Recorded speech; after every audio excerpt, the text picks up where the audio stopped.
renowned GIS firm from California, Tribune. You can check it because they've done it in some other major cities.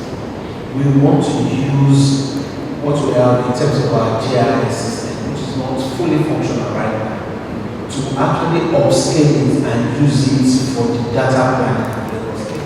Because you will say that it's a major improvement on our land administration. You should be able to pay for land and purchase land from your internet or from your iPad, anywhere you are. That's what that upgrade of the GIS system will allow us to do. If you are changing an email or you are doing some mortgage or the bank is doing anything, they should be able to see the property from wherever they are, and that's become at a fee. So the whole thing revolves around our Office of Overseas Affairs and Investments, that we should be able to do business for people without them going to any of our ministries. All the things that were said during the campaign about opening up with us and letting us, start to be globally competitive. This is part of the step that we have to do that. In the health sector, opportunities abound for people interested in partnering the state government in the provision of advanced community-based healthcare infrastructure and its services. This would curb medical tourism abroad, estimated at 81 billion naira annually, and with the reduction of pressure on the naira through reduced demand for foreign exchange. Investment in health sector focuses on establishment of clinics, maternities and hospitals, manufacturing of medical equipment, drugs and medical consumables, operation of rescue operations or emergency ambulance services, and the provision of health insurance scheme, diagnostics, laboratory and pathological services located within or outside public health facilities. In order to encourage seamless participation by private investors, a legal regulatory framework for private sector finance in construction, development, operations and maintenance of infrastructure will be provided by the Lagos State Roads, Bridges and Highways Infrastructure Development Law that has been in existence since the year 2004. There is also the Office of Public-Private Partnership, the PPP, which regulates and coordinates all activities under private sector participation. At the national level, there is the Infrastructure Concession and Regulatory Commission Law of 2005, which provides the framework for concession and other public-private partnership contractual agreements. Apart from core infrastructure development, Lagos State government has identified some key sectors that offer great prospects for investments. The first of these is agriculture.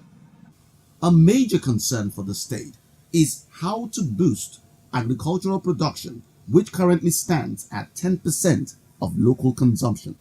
The need to ensure food security for the state, projected to be the third largest mega city in the world by the year 2015, and reverse the ugly trend of importing 90% of foods consumed in the state, provides enormous business opportunities for investors.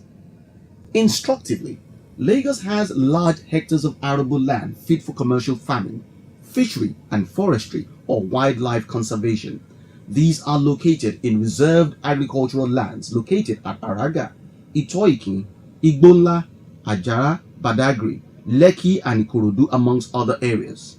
Among the product or enterprise already identified for intensive farming include rice, coconut, cassava, vegetable, livestock and aquaculture amongst others. Our soils, are fertile, and we have a very conducive environment for these enterprises to thrive. So this is a big opportunity for investors, both directly and indirectly, to come into Lagos to invest in the agricultural value chain, particularly in the area of value addition. When you now go into value addition, you now see a lot of these products, be it fish, pig, that's the pork, or the poultry meat and vegetable. You can do a lot by adding value to them, by turning them into secondary products, by establishing factories and processing lines in Lagos. So these are opportunities that are also in Lagos because the population is there to take up a lot of the things that is produced, and even their proximity to the international airport and to the seaport makes us an attractive place for agricultural investment. The environment is another sector that beckons on investors, and the first area of focus is the production and distribution of clean and safe potable water. The sector is already engaging private operators not only in this regard, but also in form of concessions for the management of sewage and wastewater. With about 10,000 metric tons of waste being generated daily, enormous potential exists in the areas of waste management and conversion of waste to wealth. Lagos Waste Management Authority (LOMA) already pioneered this new direction by engaging private sector participators in waste collection. It commenced the capturing of methane gas from Olusosun landfill sites and conversion of waste to plastic pellets, waste bags and organic fertilizer under its waste to wealth programs. However, all these activities still take a fraction of the waste being generated, thus requiring the entrance of more investors. The opportunities are huge. Primarily, we see the sector as a problem sector initially, and for any good investor, you roll the line of what we call the PPP.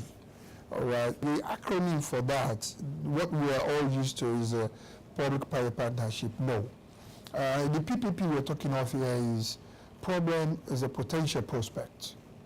All right, so every sector where you think you have problem, that means there's a prospect there for investment, because you'll be looking for solution providers in that area. So the waste management sector started from that angle. And what we did at the waste management sector was to identify the gaps. Then we defined the value chain in the gaps. And we're able to profile the investment potentials in that gap. And definitely we're able to attract investors. And I think if you look at the state right now, it's one of the key sectors where you have a lot of participation by investors, both local investors and foreign investors. And if you look at the sector itself, the annual turnover in the sector is about $100 million annual turnover. So, and it's still counting, because it's like we're not halfway through into the potentials in the sector. We're just, probably at best, we've scratched 20% of the issues that is bringing 80% effect. We still have a lot of things to do. We still have 80% of the work yet undone. And I can tell you it's an investor's delight. In spite of being an industrial city with existing power demand standing at 2,000 megawatts, Lagos, like other parts of Nigeria, still experiences unstable power supply from the Ikeja Electric Distribution Company, a development which has rubbed off negatively on the status of the state as the energy load center of the nation. This experience prompted the state government to conceive the idea of independent power plants, IPPs, in 1999. That's the way to go. I think we have a grid system that is going to take forever to put right. It's been dilapidated over years. Even NERC came out with a publication encouraging more embedded generating and captive power plants. And this is where we're going. So in terms of sustainability, this is the way to go. In fact, the way Lagos State has gone on with the IPPs is actually the best way to go. Try and free up certain areas from the grid so that power is spread all over. Lagos State, being a very responsive government, it's a government that works. So we can work with a government that works. The key for this project for us is the hospital. Because when we heard that the hospital was going to be tied to the mainland power project, it just made absolute sense to do something that the hospital will benefit totally from the process. And of course, the government works, so they've put in procedures where we are guaranteed of our payments. As a businessman first, you would look at your return on investment. Second of all, you look at what impact does it have on the society, which is where the hospital comes in. When we heard about the project, we decided to speak to Lagos State government, and processes were followed, and mainland power was born. With further reforms of the power sector still being expected, investment opportunities will be opened for the establishment of more power stations and substations, manufacturing of transformers, meters, and natural gas pipelines. Just imagine a new 24-hour economy driven by stable power. If people actually could focus on what it is they have to do and not focus on what should be the essentials in life, that automatically boosts our productivity. A company making this water bottle is spending 40% of their cost on generating power. So in effect, it leads into us paying more for what should essentially be cheaper to us. That's why we're not able to compete as a nation with products from other countries. Oh, the impact is tremendous. It's the same impact we saw when we went into the project. If you go back to the environmental impact assessment, they were projects that potentially would add value to the institutions that we're providing it for. In the case of our Lausa, it was to create bulk efficiency by providing power to all the institutions of the Lagos State government. And already we know for a fact that since the IPP came to play, the level of productivity in the secretariat and adjoining quarters has been significant. We have situations where we're getting power to most locations at almost 97% of the time.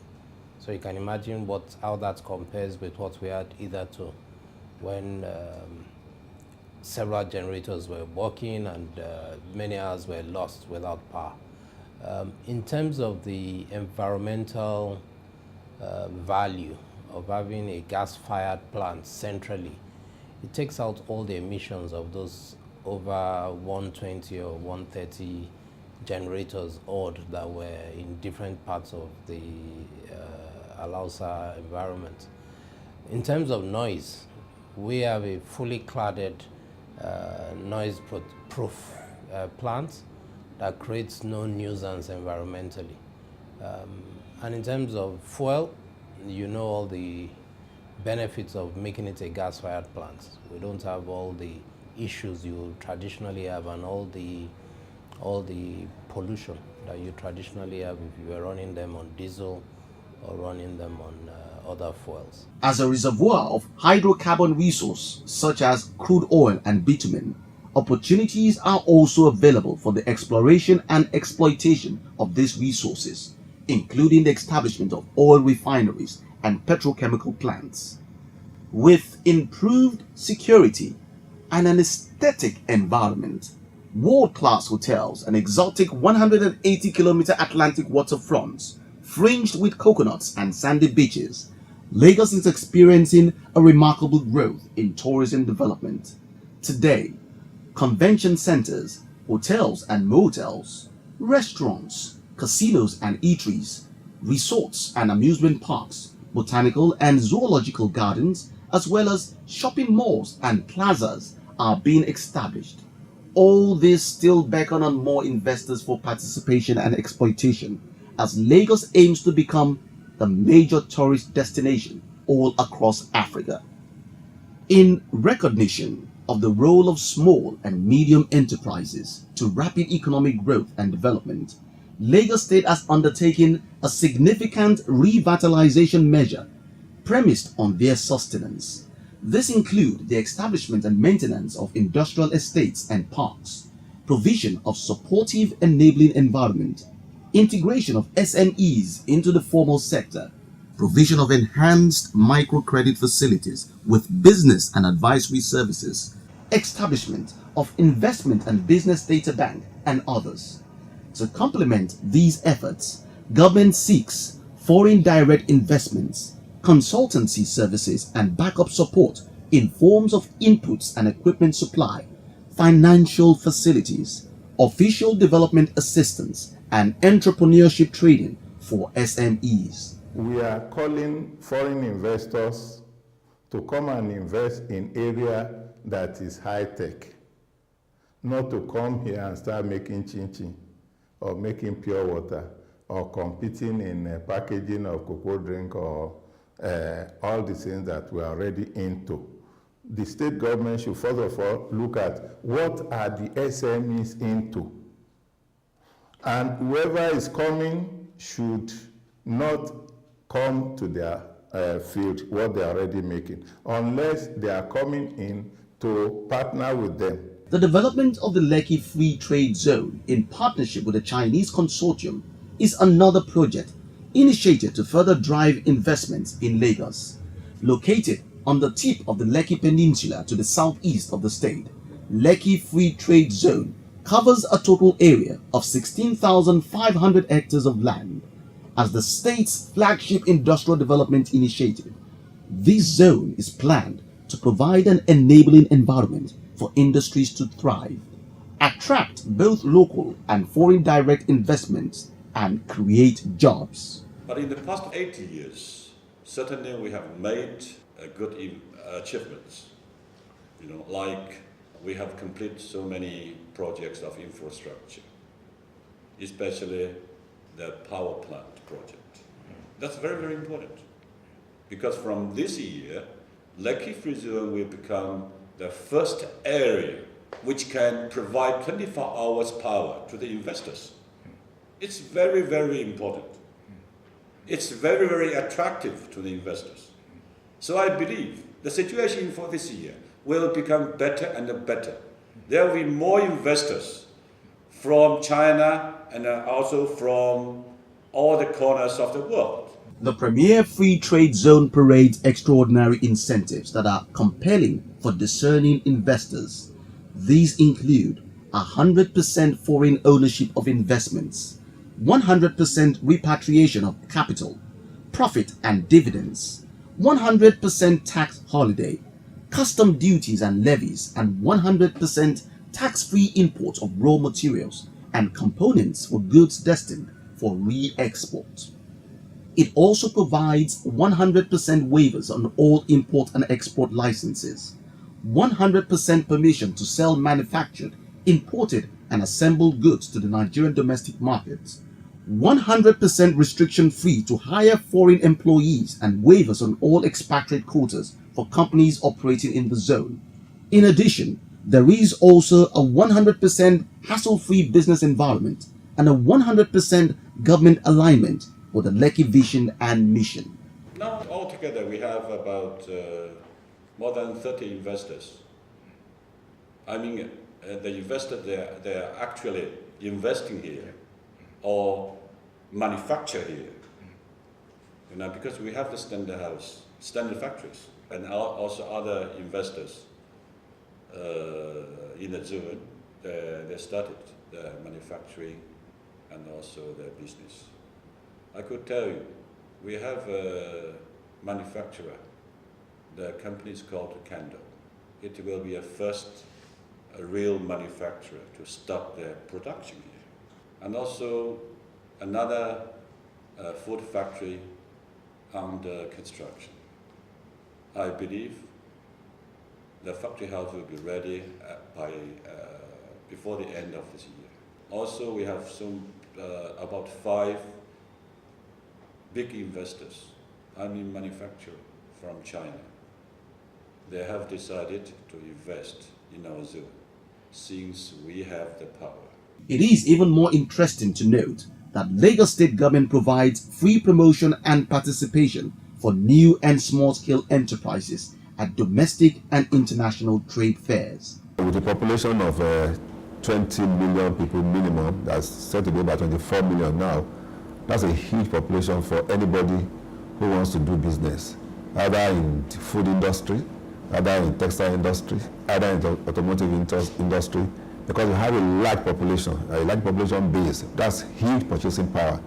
And so definitely it is good, for any investor to come to Lagos because the opportunities are enormous. As Governor Akinwumi Ambode redirects global attention to the potentials and vast investment opportunities that abound in Lagos, it must be emphasized that the ease of doing business in Lagos is being improved upon earnestly.